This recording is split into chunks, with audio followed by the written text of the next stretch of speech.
Nó là bé tôi sôi giang đó. Ê, giờ kia bé tôi nhìn giỡn đó.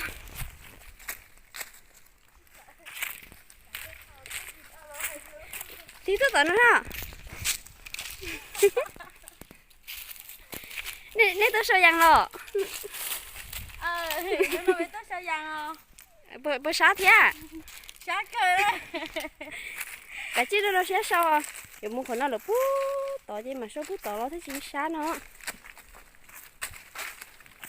Chỉ có cái dân nhưng mà đỉnh hết trơn á. Chỗ dân này nên là tư liệu. Đã lỗ rồi.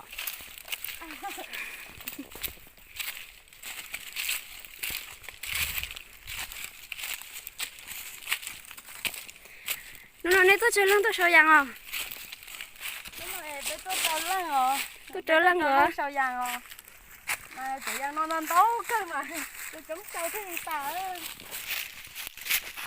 Chỗ dân nó tao muốn nó đó.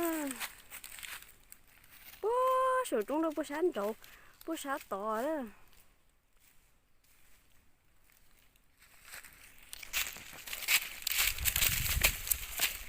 Từ bé chơi mà cho bé một số bút tao cơ tao lo. Nó giờ nó là tụi tá chậu đi theo. Để cho nó một số giường nó tỏ chân thôi.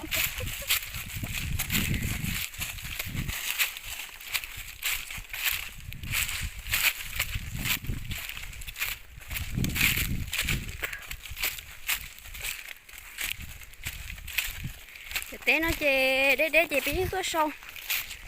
Bố tao cơ nó một thứ gì đó sát. Thế nó chơi sao bù chơi mỗi cái cho cho lòng tủ cầu bù đi nó chơi rồi em mua thì thái giờ chơi đó.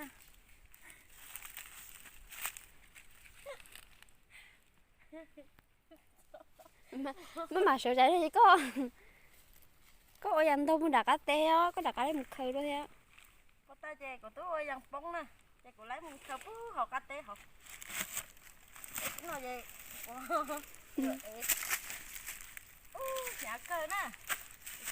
Ở chơi cứ to nhá. Thì nó chơi vậy cho bên thì bố sát tọt chế tọt nữa rồi bay của nó dây nó bố sống mà mình chẳng nó bố sát tọt chế nó bố sát tọt bé ấy đang đấy cười nữa. Chơi chơi muốn chơi đâu có chơi bố chân trò chơi. Thế tôi bố sáng đầu phải ăn thán nó cho một chơi rồi có chơi mà đó thấy không mà tôi bố nãy giờ.